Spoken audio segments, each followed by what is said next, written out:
ಅವ್ಯಕ್ತವಾಗಿರೋದು. ಅದರ ಕಾರ್ಯ ನಮಗೆ ನೋಡ್ಲಿಕ್ಕೆ ಆ ವಿದ್ಯುತ್ತಿನ ಕಾರ್ಯ ಏನದನು ಅಂದ್ರೆ ಬಲ್ಬು ಉದಾ ಎಂಟು ನಮ್ಮ ಆ ವಿದ್ಯುತ್ ಕಾಣಿಸುದು ಅದೊಂದು ಶಕ್ತಿ ಅದು.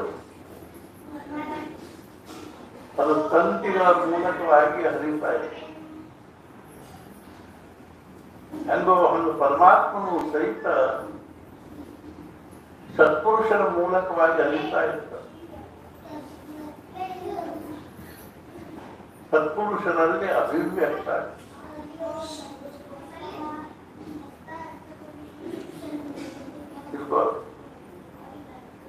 ಅರ್ಥಾತ್ ಅವ್ರೇನ್ ಕೇಳಿದ್ರಲ್ಲ, ನಿರ್ಗುಣ ನಿರಾಕಾರನಾಗಿರ್ತಕ್ಕಂಥ ಪರಮಾತ್ಮ ಪ್ರಪಂಚದಲ್ಲಿ ಹೆಂಗ ವರ್ತಿಸ್ತಾರೆ, ವ್ಯವಹರಿಸ್ತಾರೆ, ಕಾರ್ಯ ಮಾಡ್ತಾರೆ. ಅವ್ರು ಮಹಾರಾಜ ನೀವೇನ್ ಮಾಡ್ತೀರಿ,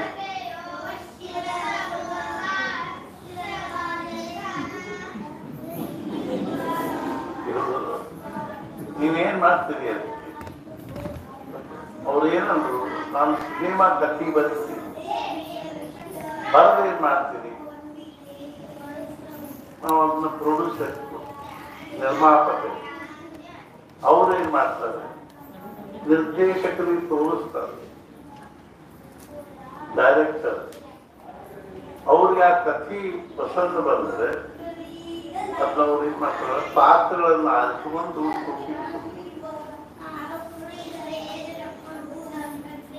ನಾವು ಸಿನಿಮಾ ನೋಡ್ಲಿಕ್ಕೆ ಅವಾಗ ಕೆಲವರು ಏನ್ ಮಾಡ್ತಾರೆ, ಬರೀ ಕಥೆ ನೋಡ್ಕೊತ ಹೋಗ್ತಾರೆ. ಇಲ್ಲಿ ಕೆಲವರು ಏನ್ ನೋಡ್ತಾರೆ ಅಂದ್ರೆ ಡೈರೆಕ್ಷನ್ ನೋಡ್ತಾರೆ. ಏನ್ ಡೈರೆಕ್ಷನ್ ಅಂತ ಡೈರೆಕ್ಷನ್ ಫೇಲ್ ಆಗ್ಯದ. ಮಹಾರಾಜರು ಏನಂದ್ರು, ನಿಮ್ಮ ಡೈರೆಕ್ಟರ್ ಪಡೆದ ಮೇಲೆ ಕಾಣಿಸಿದೆ ಇಲ್ಲ, ಮತ್ತೆ ಹೆಂಗ್ ಹೇಳಿದ್ರೆ ನಾವು ಡೈರೆಕ್ಷನ್ ಅದ, ಅದ್ರಗಿಂತ ಡೈರೆಕ್ಷನ್ ಅದ ಅಂತ ಎದ್ರ ಮೇಲೆ ಅಂತ ಹೇಳಿದ್ರಿ. ಅದೊಂದು ಸಿನಿಮಾ ಹಾಕ್ಬೇಕಾದ್ರೆ ಹಿಂದೊಂದು ಡೈರೆಕ್ಟರ್ ಬೇಕಲ್ಲಿ. ಹೆಂಗೋ ಹಾಗೆ ದೃಶ್ಯದಲ್ಲಿ ಏನೊಂದು ಕಾರ್ಯಗಳು ನಡೀತಾವನು, ಇದ್ರ ಹಿಂದೊಂದು ಡೈರೆಕ್ಟರ್ ಇದ್ದಕ್ಕೆ ಅವನಿಗೆ ನಾವು ಭಗವಂತ ಪರಮಾತ್ಮ ಈಶ್ವರ ಒಂದು ದೃಶ್ಯ ವಿಶ್ವದ ಒಂದು ಸಿನಿಮಾ ಇಲ್ಲದನ್ನು ವಾಸ್ತವಿಕವಾಗಿ ಎದರ ಅಂದ್ರೆ ಪರಮಾತ್ಮ ಸ್ವರೂಪದ ಒಂದು ಸ್ಕ್ರೀನ್ ಆದ್ರೆ ನಡೆದ. ಅದಕ್ಕಿಂತ ಸೂಕ್ಷ್ಮವಾಗಿ ಹೇಳೋದಕ್ಕೆ ಮಾಯೆಯ ಸ್ಕ್ರೀನ್ ಆದ್ರೆ ಡೈರೆಕ್ಟರ್ ಯಾರಂದ್ರೆ ಭಗವಂತ. ಈ ಸಿನಿಮಾದಲ್ಲಿ ಒಬ್ಬ ಕಾಳು ಓಡಿಸೋತ ಹೊರಟಾನ, ಅವನ ಪೊಲೀಸ್ ಬೆಲ್ ಹತ್ತಾರ, ಇಬ್ರು ಬೆಲ್ ಹತ್ತಾರ. ಅವನು ಓಡ್ಕೋತ ಬಂದು ನಾವೇನ್ ಮಾಡಿದ, ಕಾಳು ಇತ್ಲಾಗ ಹೊಡಿತ, ಪೊಲೀಸರಿಬ್ರು ಇತ್ಲಾಗ ಹೋಗಿ ನಮಗೇನು ಅನಿಸ್ತದ ಸ್ವಲ್ಪದಲ್ಲೇ ತಕ್ಕೊಂಡಲ್ಪ. ಆದ್ರೆ ಡೈರೆಕ್ಟರ್ ಏನ್ ಹೇಳೋದಂದ್ರೆ, ನೀ ಇತ್ಲಾಗ ಓಡೋದು, ನೀವು ಇತ್ಲಾಗ ಓಡೋದು ಅಂದ್ಬಿಟ್ಟು ನಮ್ಗೇನ್ ಮಾಡ್ಲಿಕ್ಕೆ. ಅದರಿಂದ ಮುಂದಿನ ಕಥಾ ಪ್ರಸಂಗಕ್ಕೆ ಏನೂ ಸಂಬಂಧ ಹೆಂಗೋ ಹಂಗೆ ಅಂದ್ರೆ ನಮ್ಮ ಜೀವನದಲ್ಲಿ ಆಗಲಿ, ನಮ್ಮ ಪ್ರಪಂಚದಲ್ಲಿ ಆಗಲಿ, ಅಥವಾ ಈ ವಿಶ್ವದಲ್ಲಿ ನಡೀತಕ್ಕಂಥ ಪ್ರತಿಯೊಂದು ಘಟನಾದ ಹಿಂದ ಅವನ ಡೈರೆಕ್ಷನ್, ಅವನ ಸತ್ತ, ಅವನ ಕೈ ಅದ ಅಂತ ಪರಮಾಂತ. ನನ್ನ ಪ್ರಪಂಚದಲ್ಲಿ ಅಥವಾ ನನ್ನ ವೈಯಕ್ತಿಕ ಜೀವನದಲ್ಲಿ ನಡೀತಕ್ಕಂಥ ಪ್ರತಿಯೊಂದು ಘಟನಾದಲ್ಲಿ ಅವನ ಕೈ ಅದ. ಅವನ ಕೈಯೆಲ್ಲ ಇದ್ರ ಆಗ್ತೇನು ಅಂದ್ರೆ ಅವನ ಇಷ್ಟ. ಮಹಾರಾಜರು ಏನಂದ್ರು, ಮಹಾರಾಜರಿಗೆ ಎರಡು ಮಾತು, ಪ್ರಾರಬ್ಧ ಮತ್ತು ಭಗವಂತನ ಇಚ್ಛಾ ಎರಡೂ ಬರೋಬ್ಬರಿನ ಅವರು. ನಮ್ಮ ಪ್ರಾರಬ್ಧ ಭಗವಂತನ ಇಚ್ಛಾ ಎರಡೂ ಬರೋಬ್ಬರಿನ ಅವರು. ಮಾತ್ರ ದೃಷ್ಟಿಗೂ ಬರೋಬ್ಬರಿ. ಆದ್ರೆ ವ್ಯತ್ಯಾಸ ಏನಂದ್ರೆ ಮಹಾರಾಜ ಮಹಾತ್ಮಂದ್ರೆ ಒಂದು ಸಣ್ಣ ಕೂಸದ, ಆ ಕೂಸಿನ ತಲೆ ಮೇಲೆ ಕೈ ಹಾಕೋದ್ರಿಂದ ಒಬ್ಬರು ಸನ್ಯಾಸಿಗಳು ತಲೆ ಬೋಳಿಸ್ಕೊಂಡವರು ಮುಗಿಸ್ಕೊಂಡು 4 ದಿವಸ 5 ದಿವಸ ಆಯ್ತು. ಅವ್ರ ತಲೆ ಮೇಲೆ ಕೈ ಆಡಿಸೋದೇ ಹೊಲ್ಕೊಳ್ತದೆ. ಸನ್ಯಾಸಿಗಳ ತಲೆ ಮುಗಿಸ್ಕೊಂಡು ಒಂದು 2 ದಿವಸ ಆಯ್ತು. ಶೂಟ್ ಬಂದಿತ್ತು. ಅವ್ರ ತಲೆ ಮೇಲೆ ಕೈ ಆಡಿಸಿದ್ರು ಹೊಲ್ಕೊಳ್ತಾರೆ. ಸನ್ಯಾಸಿಗಳ ತಲೆ ಮೇಲೆ ಕೈ ಆಡಿಸಿದಾಗ ಪ್ರಾರಬ್ಧ, ಕೂಸಿನ ತಲೆ ಮೇಲೆ ಕೈ ಆಡಿಸಿದ್ರೆ ಭಗವಂತ ಇಷ್ಟ. ಭಗವಂತ ಇಷ್ಟ ಇರೋದ್ರ ಪ್ರಾರಂಭ ಒಂದು ಅರ್ಥಾತ್ ಇನ್ನೊಂದೇನು ಅಂದ್ರೆ ಆರಾಧನೆ ನಮ್ಮ ಜೀವನದಲ್ಲಿ ಏನಾದ್ರೂ ಒಂದು ಒಳ್ಳೆ ಮನಸ್ಸಿಗೆ ನಮಗೆ ಸಂತೋಷ ಆಗುವಂತ ಘಟನಾ ಸಂಭವಿಸಿತು ಮಹಾರಾಜರ ಅನುಗ್ರಹ. ಮನಸ್ಸಿಗೆ ಬೇಜಾರಾಗುವಂತ ಘಟನಾ ಸಂಭವಿಸಿದ್ರೆ ಅವ್ರ ಇಷ್ಟ, ಮಹಾರಾಜರ ಇಷ್ಟ. ಇವೆಲ್ಲ ಏನು ಪರಮಾತ್ಮದಲ್ಲಿ ಸೂತ್ರಗಳು ನಮ್ಮ ಜೀವನದಲ್ಲಿ ಅಳವಡಿಸಿಕೊಳ್ಳಬಹುದು. ನಾ ಯಾಕೆ ಈ ಪ್ರಸಂಗ ಹೇಳಿದೆ ಅಂದ್ರೆ 1909 ಏಪ್ರಿಲ್ 2ನೇ ತಾರೀಕು ಚೈತ್ರ ಶುಕ್ರ ದ್ವಾದಶಿ ದಿವಸ ಹೆಬ್ಬಳ್ಳಿ ಒಳಗೆ ಮಹಾರಾಜರು ತಮ್ಮ ಚರಣ ಸ್ಪರ್ಶವಾಗಿರ್ತಕ್ಕಂಥ ಶಿಲಾಪಾದತ್ತ ಸ್ಥಾಪನ ಮಾಡಿದರು. ಅದ್ರ ಹಿಂದಿನ ಭೂಮಿಕಾಲ ಮುಂಚೆ ಮಹಾರಾಜರು 1909 ಇಸ್ವಿಯಲ್ಲಿ ಕುರ್ತಕೋಟಿ ಬಂದರು. ಕುರ್ತಕೋಟಿ ಬಂದಾಗ ಅವಾಗ ಮಹಾರಾಜರ ಫೋಟೋ ಇಲ್ಲ, ಅವರು ಸಪನಿ ಹಾಕೊಂಡು ಫೋಟೋ. ಅದು 5/9/1909 1908 5/9 ನಮ್ಮ ಮುಖ್ಯ ತಾರೀಕಿನ ದಿವಸ ಅದ್ಗೆ ಸಂಬಂಧ. ಹಠಾತ್ ಏನು ಅಂದ್ರೆ ಅವಾಗ ಮಹಾರಾಜನ ಮುಂದೆ ಕೂಡ್ಸ್ಕೊಂಡು ಫೋಟೋ ತೆಗೆದಿತ್ತು. 3 ತಾಸು ಮಹಾರಾಜರು ಕೂತಿತ್ತು. ಅವ್ರು 3 ತೆಗೆದಾರ. ಅವಾಗ ಅಲ್ಲಿ ಏನಾಯ್ತು ಅಂದ್ರೆ ಮಹಾಭಾಗವತರು 3 ಪಾದಕ ಮಾಡಿಸಿ ಬೆಳಗಾವ್ ಹತ್ರ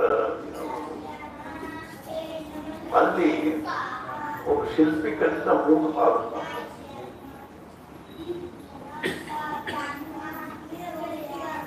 ಬೆಳಗಾವಿಯಿಂದ ಸ್ವಲ್ಪ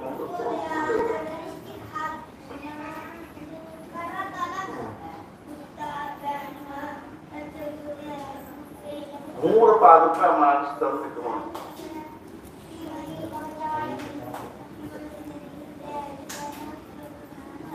3 ಒಂದ ಕಲ್ಲಿದ್ದು, ಒಂದ ಕಲ್ಲಿನಾಗ 3 ಪಾದಕ.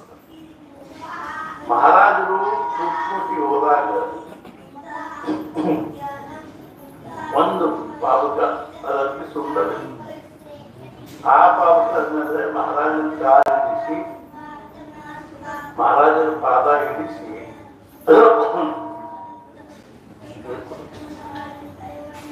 ಪಾದ ಪೂಜೆ ಮಾಡಿದರು. ಪಾದ ಪೂಜೆ ಮಾಡಿ ಮಹಾರಾಜರಿಗೆ ಹೇಳಿದ್ರು, ಮಹಾರಾಜ ಈ ಪಾದಕ ಸ್ಥಾಪನಾ ಮಾಡಿದ್ರು. ಮಹಾರಾಜರು ಏನಂದ್ರು, ಈಗ ಬೇಡ ಆಮೇಲೆ ನೋಡಿ.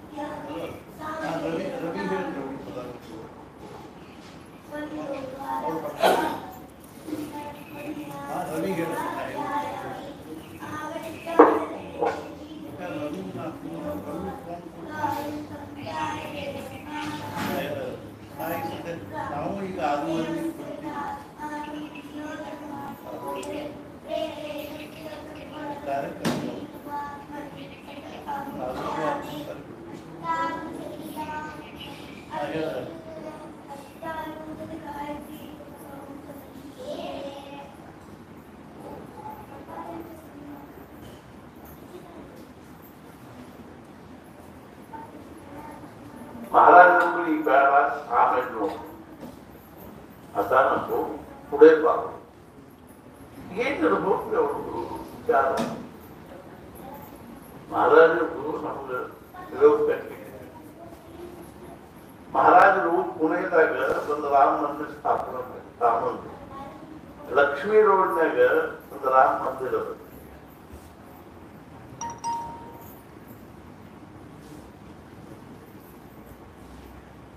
ಸದಾವರ್ತಿ ರಾಮ ಮಂದಿರ ಅಂತ. ಅಲ್ಲಿ ಅವ್ರು ಏನ್ ಒಂದು ಪ್ಲಾನ್ ಇತ್ತು ಅಂದ್ರೆ ಸಾಧಾರಣ ಅದು ಒಂದು 12-13 ಫೂಟ್ ಆಗಲ್ಲ, ಒಂದು 18-20 ಫೂಟ್ ಉಂಟದು. ಅಲ್ಲಿ ಅವ್ರಿಗೆ ರಾಮನ ಸ್ಥಾಪನೆ ಮಾಡಬೇಕಾಗಿತ್ತು. ಅವ್ರು ಏನ್ ವಿಚಾರ ಮಾಡಿದ್ರು, ಗ್ವಾಡಿ ಹಚ್ಚಿ ಸ್ಥಾಪನೆ ಮಾಡಿದ್ರು. ಮುಂದೆ ಜಗ ಬಹಳ ಸಾಲ ಇಷ್ಟ ಒಂದು 1000 ಫೂಟ್ ಜಗ ಹೋಗಿದ್ದು ನಾವಲ್ಲಿ. ಮಹಾರಾಜರು 3-4 ದಿವಸ ಹೋದರು ಅಥವಾ 2 ದಿವಸ ಮುಗಿಸೋದ್ರು. ಮಹಾರಾಜರು ಏನಂದ್ರು, ಅಲ್ಲಿ ಬೇಡ ಇಲ್ಲಿ ಮಾಡೋಣ, 4-5 ಫೂಟ್ ಮುಗಿಸ್ತು. ಅವ್ರು ಒಬ್ಬರಿಗೂ ಅದು ಬರೋ ಸರಿ ಅನಿಸ್ತದೆ. ಅವ್ರದ್ದು ಅಲ್ಲಿ ಮಹಾರಾಜ ಇರುವುದ ಗುಡಿ ಸಾಲದು, ಅದು ಮತ್ತೆ ನೀವು 4-5 ಫೂಟ್ ಮುಂದೆ ತಗೊಂಡ್ರೆ ಮುಂದೆ ಜಗಾಲ ಉಳಿದಿಲ್ಲ ಅಂತ ತಿಳ್ಕೊಳ್ತಾರೆ. ಆದ್ರೂ ಇಲ್ಲೇ ಮಾಡುದು. ಆಯ್ತು, ಮಹಾರಾಜ ಹೇಳ್ತಾರೆ ಮಾಡಿಬಿಟ್ರಾಯ್ತು. ಮಾಡಿದ್ರು ಮಹಾರಾಜ ಕೈಲಿನ ಸ್ಥಾಪನಾ. ಮುಂದೆ ಮಜಾ ಏನಾಗ್ತಂದ್ರೆ, ಈಗ ಯಾವಾಗ ರೋಡ್ ಎಕ್ಸ್ಟೆನ್ಷನ್ ಕಾಯ್ದಾ ಬಂತು ಅವಾಗ ಬರೋಬ್ಬರಿ ರಾಮದೇವ್ರು ಹಿಂದನ ಗ್ವಾಡಿ ಏನಾಗ್ತಿತ್ತು. ಗ್ವಾಡಿ ಹಚ್ಚಿ ಸ್ಥಾಪನಾ ಮಾಡಿದ್ರೆ ರಾಮ ಅಯೋಧ್ಯಕ್ಕೆ ಹೋಗ್ಬಿಡು. ಎಷ್ಟು ಅವರು ಅದಕ್ಕೆ ದಿವ್ಯ ದೃಷ್ಟಿ ಅಂತ ಅಂತಾರೆ.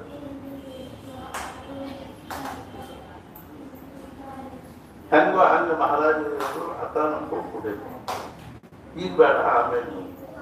ಅದ ಸಂದರ್ಭದಲ್ಲಿ ಹೆಬ್ಬಳ್ಳಿ ವೆಂಕನಗೌಡ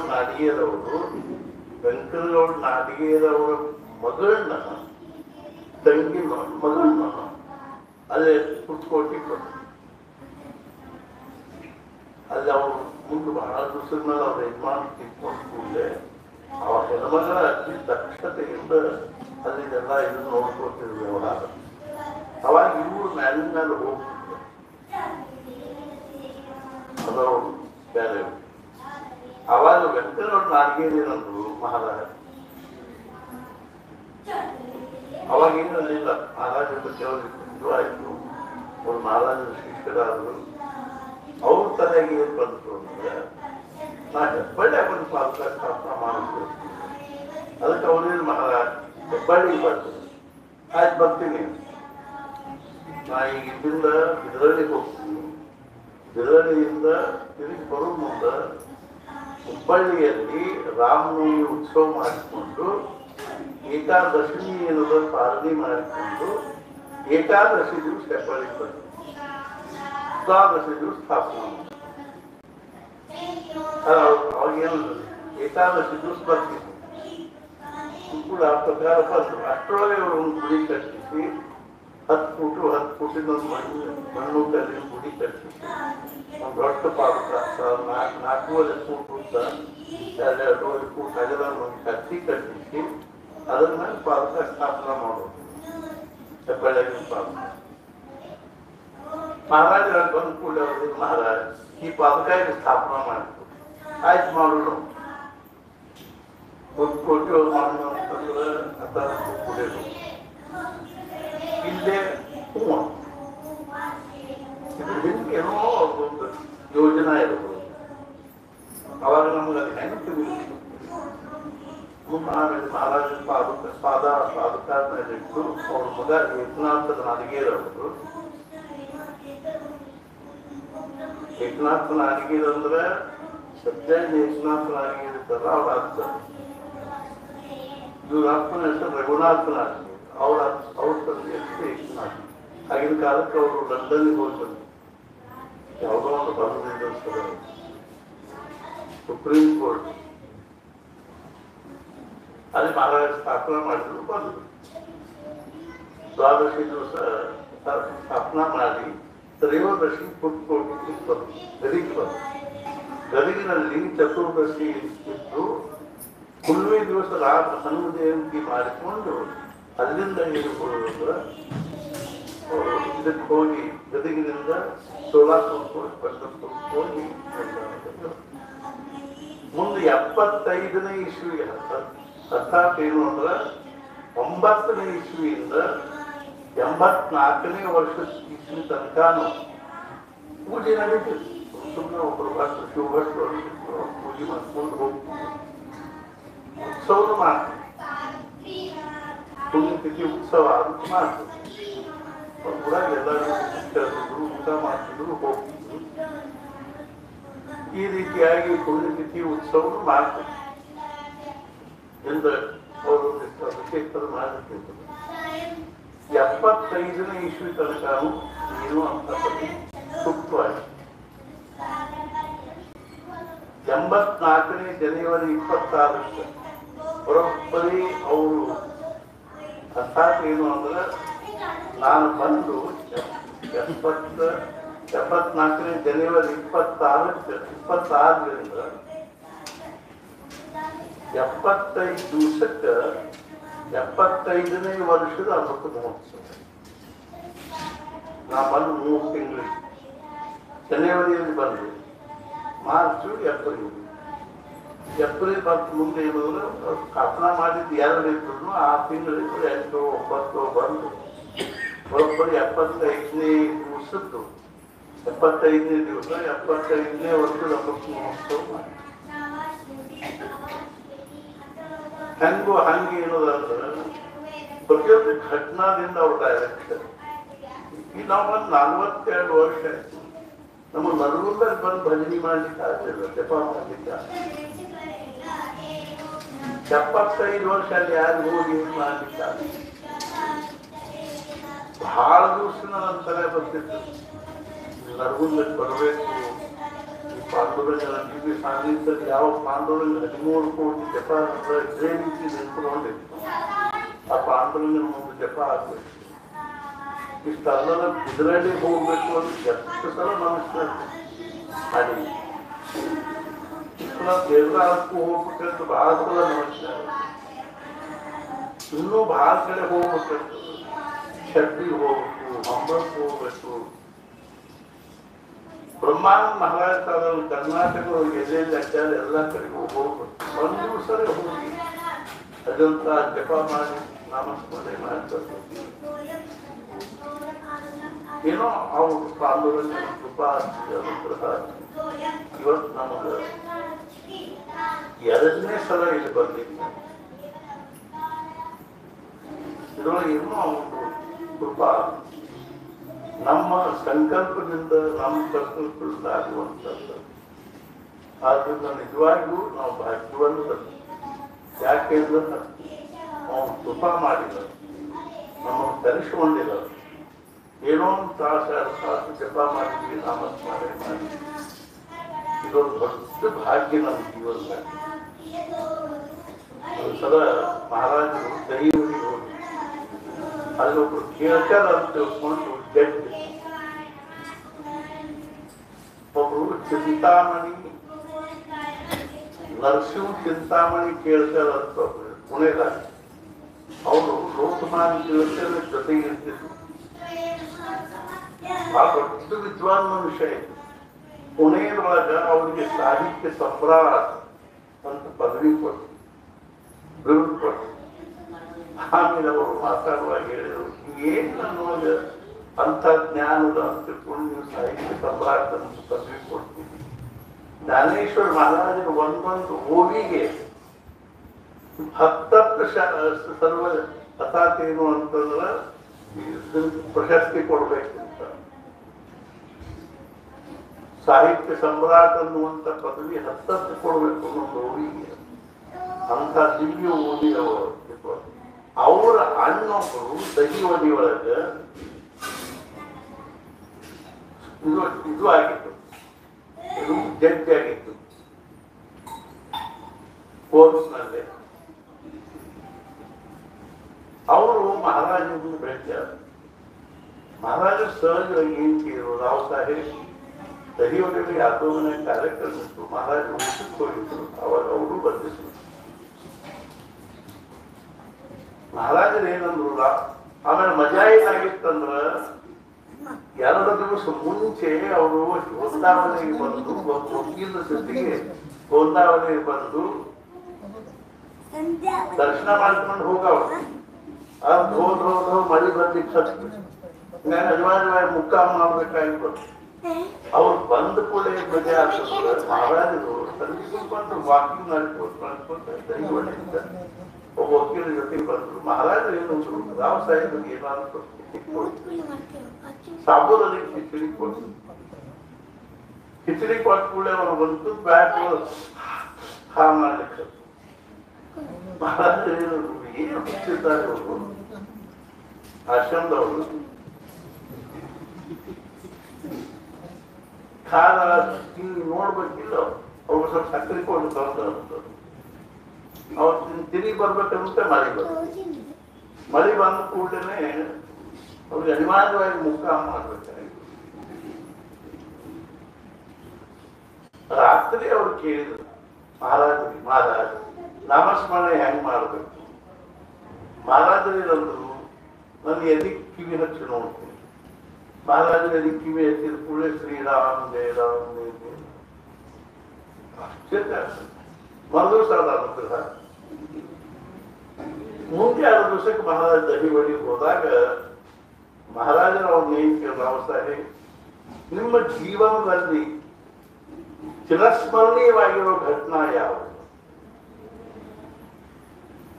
ಅವರು ಸಣ್ಣವರಿದ್ದಾಗಿಂದ ಹೇಳಿ ನಾ ಹಿಂಗಾತು, ಹಿಂಗ್ ಕರ್ತೆ, ಹಿಂಗ್ ಆತು, ಹಿಂಗ ಎಲ್ಲೆಲ್ಲಿ ಆತು, ಹಿಂಗ್ ಎಲ್ಲೆಲ್ಲೇ ಮಾತು ಹೇಳಿ ಲಂಡನ್ಗೆ ಹೋಗಿ ಬಂದ್ರೆ ಅವ್ರು ಭೇಟಿಯಾದ್ರು, ಭೇಟಿಯಾದ್ರು,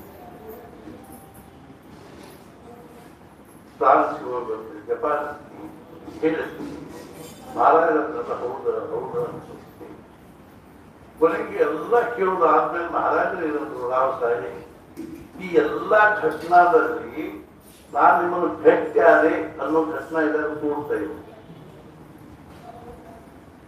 ಗೌರ ಬಿಡ್ತೇವೆ ಧಾಬದ ನೈ ಮಹಾರಾಜ ಸೂಕ್ತಾರೆ ತಪ್ಪಾತು. ನೀವು ಭೇಟಿ ಆದ್ರಿ ಅನ್ನೋರು ಬಂದ ಒಂದು ಘಟನಾ ಅಂತ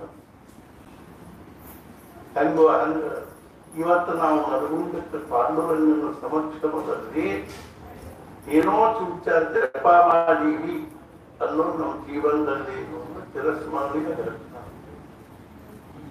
ಮೃದು ಎಲ್ಲ ಆದ್ರೆ ನಮ್ಮ ಕಳ್ಕಳಿ ಎಲ್ಲ ಏನು ಅಂದ್ರೆ ನಾವು ಕನಿಷ್ಠ 13 ಕೋಟಿ 13 ಸಲ ಬಂದು ಹೋಗ್ಬೇಕು ಅನ್ನೋದು ರೀತಿಯಿಂದ ತಿಂಗಳಿಗೆ 1 ಸಲ ನಾವು ಬರೋಣ. ಮಹಾರಾಜನ ಅನುಗ್ರಹದಿಂದ 10 ಮಂದಿಗೂ ನಾವು ಸಿದ್ಧವಾಗಿದೆ. ಅದನ್ನು ಜೀರ್ಣೋದ್ಧಾರ ಮಾಡಬೇಕು. ಮಹಾರಾಜರು ಬ್ರಹ್ಮಾನಂದ ಮಹಾರಾಜ ಮಾಡಿರೋ 3 ಕ್ಷೇತ್ರಗಳು ಇದರಲ್ಲಿ ಎಂತ ಅದ್ಭುತ. ತುಂಗಭದ್ರಾ ನದಿ ದಂಡಿಗೆ ವೇಣುಗೋಪಾಲ ಮಂದಿರ ಅಲ್ಲಿ ಬ್ರಹ್ಮಾನಂದ ಮಹಾರಾಜನಿಗೆ ಒಂದು ಮಂಟಪ ಇತ್ತು. ಅದು ವಿಜಯನಗರ ಸಾಮ್ರಾಜ್ಯ ಅದು. ಆ ಮಂಟಪದೊಳಗನ ಇವ್ರೇನ್ ಮಾಡಿದ್ರು, 13 ಕೋಟಿ 70 ಸಾವಿರ ಅಂದ್ರೆ ಅಲ್ಲೇ ಕೋಟಿ ಎಲ್ಲ ಮಾಡಿಕೊಂಡು ಮಹಾರಾಜರು ಬಂದಿಕ್ಕೆ ತಲಾ ಕೋಟಿ ಪೂಜಾ ದಿವಸ ಮಹಾರಾಜರು ಬರ್ಬೋದು ಅಂತ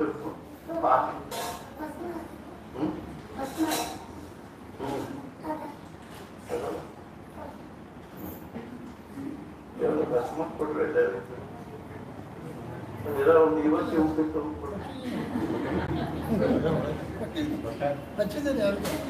ಹಚ್ಚಿದ್ರೆ ಸ್ವಲ್ಪ ಅವ್ರ ರಫ್ ಬಂದು ಬಡ್ಬೋದ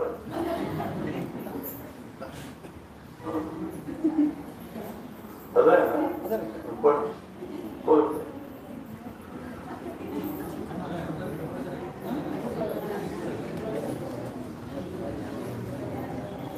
ಇಂಥವ್ ಸಣ್ಣ ಸಣ್ಣ ಕಿರಿಕಿರಿ ಮಾಡೋ ಹುಡುಗರಿರ್ತಾರೆ.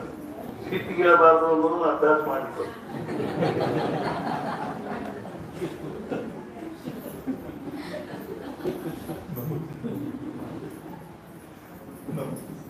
ಮತ್ತೆ ಸಿಟ್ಟಿಗೆ ಹೇಳ್ಬಾರ್ದು ಅನ್ನೋ ಅಭ್ಯಾಸ ಮಾಡಬೇಕಾಗಿತ್ತು. ಕಿರಿಕಿರಿ ಮಂದಿ ಸುತ್ತಲೂ ಇರ್ಬೇಕು ಅಂತ ಒಂದು ಸಿಟ್ಟು ಶಾಂತಿಗೆ ಅಭ್ಯಾಸ ಮಾಡಿದ್ರು. ನಮ್ಮದು ರುಚಿತ ಇರ್ತದ ಅದೇ ಅಲ್ಲೇ ಇದು ಮಾಡೋದು. ಬ್ರಹ್ಮಾನ್ ಮಹಾರಾಜರು ಏನ್ ಮಾಡಿದ್ರು, ಕಂಬದ ಮೇಲೆ ಮಹಾರಾಜರ ಚಿತ್ರ ಮಳಿಲೆ ಕೊಲಿಸಿ ಹಿಂಗ್ ಸ್ವಲ್ಪ ಇದನ್ನ ಮಾಡಿಸಿ ಪೂಟಿ ಮಾಡಿಸಿ ಒಂದು ಮಹಾರಾಜ ಬಂದ್ರು. ಮುಂದೊಂದು 3-4 ದಿವಸಕ್ಕೆ ಬಂದ್ರು.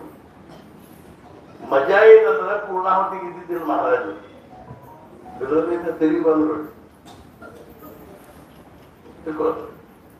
ಹೆಂಗೋ ಹಂಗೆ ನರಪುರದ ಸಪುರ ವೀರು ಕೂಡ ಇದು ನಮ್ಮ ಜೀವನದೊಳಗ ನಿಜವಾಗಿಯೂ ಅತ್ಯಂತ ಚಿರಸ್ಮರಣೀಯ ಮತ್ತು ಅದಕ್ಕಿಂತ ಮುಖ್ಯವಾಗಿ ಭಗವಂತನ ಸುದೂರ ಅನುಗ್ರಹವನ್ನು ಉಂಟು ಮಾಡತಕ್ಕಂಥ ಸಂದರ್ಭಗಳವ. ಆದ್ರೆ ನಮ್ಮ ಕಳಕಳಿ ಏನದ ಅಂದ್ರೆ ಈಗ ಮುಂದಿನ ತಿಂಗಳು 8ನೇ ತಾರೀಕು ಬಿದರಳ್ಳಿ, ನಾವು 7ನೇ ತಾರೀಕು ಸಾಯಂಕಾಲ ಹೋಗೋದು. ಅದು ಏನು ವ್ಯವಸ್ಥೆ ಆದ ಗೊತ್ತಿಲ್ಲ ನಮ್ಗೆ, ಆದರೂ ಹೋಗೋದು.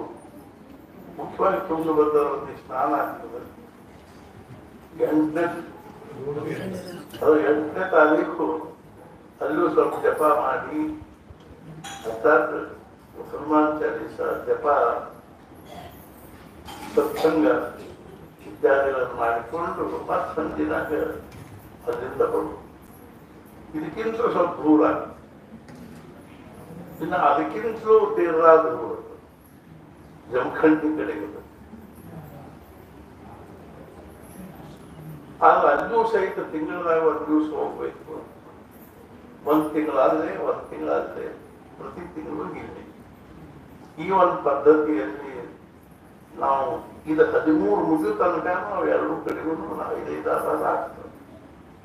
ಆಗಲಿ ಆದರೂ ಸಹಿತ ಹೋಗಿ ನಮ್ಮ ಮನ್ಯಾಗೂ ನಾವು ಜಪ ಮಾಡ್ತೀವಿ, ಎಲ್ಲ ಮಾಡ್ತೀವಿ. ಸರಿ, ಇಂಥ ಸ್ಥಾನದಲ್ಲಿ ಕೂತು ಜಪ ಮಾಡೋದೇನಲ್ಲ ಬಹಳ ದೊಡ್ಡ ಒಂದು ಭಾಗ್ಯ, ಪುಣ್ಯ ಮತ್ತು ಅವ್ರ ಕೃಪಾ 3 ಆಗ್ತದೆ. ಆದ್ದರಿಂದ ನಾವು 7ನೇ ತಾರೀಕಿಗೆ ಇದರಲ್ಲಿ ಹೋಗ್ತೀವಿ.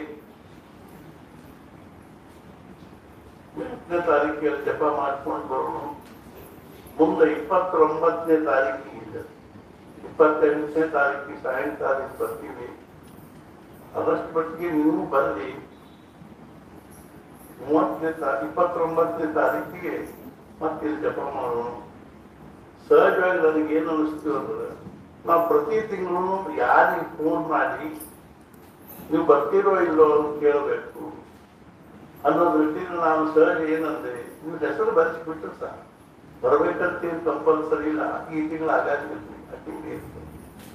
ಅದು ನಾವು ಯಾರಿಗೆ ನಿರ್ದಿಷ್ಟವಾಗಿ ಹೇಳಬೇಕು ಅನ್ನೋದು ಹೆಸರು ಬರೆಸ್ಬೇಕು. ಅದ್ರ ಜೊತೆಗೆ ನಾವು ಇದನ್ನೊಂದು ಮೆಸೇಜ್ ಮಾಡಿ ವಾಟ್ಸಾಪ್ನಾಗೂ ಹಾಕಿ ಯಾರಾದ್ರೂ ತಮ್ಮ ಹೆಸರು ತಿಳಿಸ್ಬೋದು. ಅವ್ರು ಕಂಪಲ್ಸರಿ ಬರ್ಬೇಕಂತಿಲ್ಲ. ಆದ್ರೆ ತಿಳಿಸುವಾಗ ತಿಳಿಸ್ಬಿಡ್ತೀವಿ. ನಿಮ್ಗೆ ಅನುಕೂಲ ಇದ್ರೆ ಬರ್ಲಿಕ್ಕೆ ಅನುಕೂಲ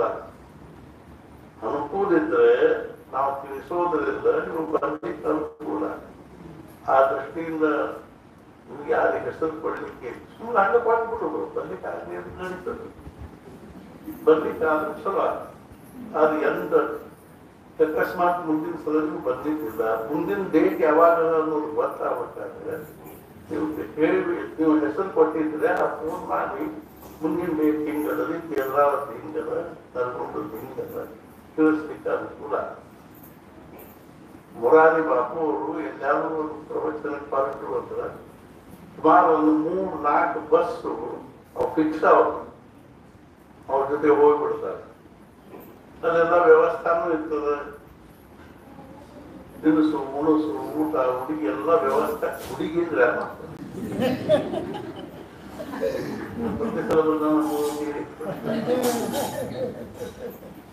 ಊಟ ಗೀಟ ಎಲ್ಲ. ಆದ್ರಿಂದ ಆ ಜನರು ಭಕ್ತರೆಲ್ಲರೂ ಸಾಧನೆ ದೃಷ್ಟಿಯಿಂದ ನಿಶ್ಚಿತವಾಗಿ ಒಂದು ಸತ್ಸಂಗ ಆಗ್ತದೆ, ಜಪ ಆಗ್ತದೆ, ನಾಮಸ್ಮರಣೆ. ಏನಾದ್ರೂ ನಮ್ಮ ಪ್ರಪಂಚದ ಸಮಯ ತಕ್ಕೊಂಡು ನಾವು ಬರೋ ಪ್ರಯತ್ನ ಮಾಡಿದ್ರೆ ಮಹಾರಾಜರು ಅನುಗ್ರಹ ಆಗ್ತದೆ. ಆ ದೃಷ್ಟಿಯಿಂದ ನಾವು ಈ ದಿಶೆಯಲ್ಲಿ ಸ್ವಲ್ಪ ಹೆಚ್ಚಿಗೆ ಲಕ್ಷ್ಯ ಕೊಡೋಣ. ನಮಗೆ ಭಗವಂತ ಅಂತ ಒಂದು ಅನುಕೂಲತೆ ಮಾಡಿಕೊಡ್ಲಿ, ಬುದ್ಧಿ ಕೊಡ್ಲಿ. ಆ ರೀತಿ ಅದು ಮನಸ್ಸಿನಾಗ ಅವನ ಜಾಗ ನಿರ್ಮಾಣ ಮಾಡಲಿ ಅಂತ ತಿಳ್ಕೊಂಡ ಭಗವಂತನ ಪ್ರಾರ್ಥನೆ ಮಾಡೋದ್ರ ಜೊತೆಗೆ ಸದ್ಗುರುಗಳಲ್ಲಿ ಅನನ್ಯವಾಗಿ ಪ್ರಾರ್ಥನೆ ಮಾಡೋದೇನು ಅಂದ್ರೆ ಇವತ್ತಿನ ಈ ಕಾರ್ಯಕ್ರಮ ನಿಶ್ಚಿತ ನಿಜವಾಗಿಯೂ ಬಹಳ ಸುಂದರವಾಗಿ ಇವತ್ತು ಬಹಳಷ್ಟು ಮನಸ್ಸಿಗೆ ಸಮಾಧಾನ ಆಗುವಂತ ರೀತಿಯಲ್ಲಿ ನಡೆಯಿತು. ಹೆಂಗ್ ಮಜಾದ ನೋಡಿ, ನಾನು ನಿಂದ ಮಾಡ್ತೀನಿ ಅಂತಂದ ಇಲ್ಲೇ ಹತ್ತಿರ ತರದಾರ ಹೋಗ್ಬಿಟ್ರು, ದೂರ ತರನ್ನು ಕೂಡಿಸ್ಬಿಡ್ತು. ಒಂದು 15 ನಿಮಿಷ 20 ನಿಮಿಷ ಮನೆ ಮುಟ್ಟವ್ರೆಲ್ಲಾರು ಹೋದ್ರು. ನಾವು ಊರಿಗೆ ಊರಿಗೆ ಹೋಗ್ತೀವಿ. ಮನುಷ್ಯನ ಕಲ್ಪನಾಗ ಮನೆಗೆ ಹೋಗ್ಬಿಡು ಹೋಗಿ ಏನ್ ಮಾಡುದು ಅಷ್ಟ್ರಾಗ ಅಲ್ಲಿ ಹೋಗುದು, ಮತ್ತೆ ಸುಮ್ಮನೆ ಕೂಡುದು, ಟಿವಿ ಹಚ್ಚೋದು, ಫೋನ್ ಮಾಡುದು. ಅಡಿಗೆ ಪಡಿಗೆ ಮಾಡ್ತೀವಿ ಕರೆ ಅದ, ಆದ್ರೆ ತರದು ಹೋದ್ರು ಚಲೋ ಇರ್ತದೆ. ಆ ಭಗವಂತನಲ್ಲಿ ಹಾಗೂ ಸದ್ಗುರು ಅನನ್ಯವಾಗಿ ಪ್ರಾರ್ಥನೆ ಮಾಡೋದು ಏನು ಅಂದ್ರೆ ಭಗವಂತ ಸದ್ಗುರುಗಳು ನಮಗೆ ಆಯುಷ್ಯ ಆರೋಗ್ಯ ಐಶ್ವರ್ಯವನ್ನು ಅನುಗ್ರಹಿಸಿ ಮತ್ತು ಮುಖ್ಯವಾಗಿ ನಮಗೆ ಭಗವಂತನ ಭಕ್ತಿ ನಾಮದಲ್ಲಿ ಪ್ರೇಮ ಹಾಗೂ ಸದ್ಗುರು ಅನನ್ಯವಾಗಿರ್ತಕ್ಕಂಥ ನಿಷ್ಠೆಯನ್ನು ಕೊಡ್ಲಿ. ಮತ್ತು ನಾವು ಎಲ್ಲರ ವತಿಯಿಂದ ಕಡೆಯಿಂದ ಪ್ರಾರ್ಥನೆ ಮಾಡೋದೇನು ಅಂದ್ರೆ ನಮಗೆ ಯಾವ ಒಂದು ಈ ಉಪಾಸನೆಯನ್ನು ನಾವು ಮಾಡಬೇಕು ಅನ್ನೋ ಅಪೇಕ್ಷಾದಿಂದ, ಇಚ್ಛೆಯಿಂದ, ಭಾವನೆಯಿಂದ ಇದನ್ನು ನಾವು ಶುರು ಮಾಡಿವು. ಇದು ಕೊನೆಯವರೆಗೂ ಇದು ಇದೇ ರೀತಿಯಾಗಿ ನಡೀಲಿ ಮತ್ತು ನಮ್ಮ ಕಡೆಯಿಂದ ಬಹಳಷ್ಟು ನಾಮಸ್ಮರಣೆ ಆಗಲಿ ಅಂತ ತಿಳ್ಕೊಂಡು ಸದ್ಗುರು ನಮಗೆ ಅನುಗ್ರಹ ಮಾಡಲಿ ಅಂತ ಪ್ರಾರ್ಥನೆ ಮಾಡ್ತೀನಿ. ಸದ್ಗುರುನಾಥ ಮಹಾರಾಜ್ ಜೈ ಜೈ ಜೈ ರಘುವೀರ ಸಮರ್ಥ. ಈ ಎಲ್ಲ ಆಚರಿಸಬೇಕು.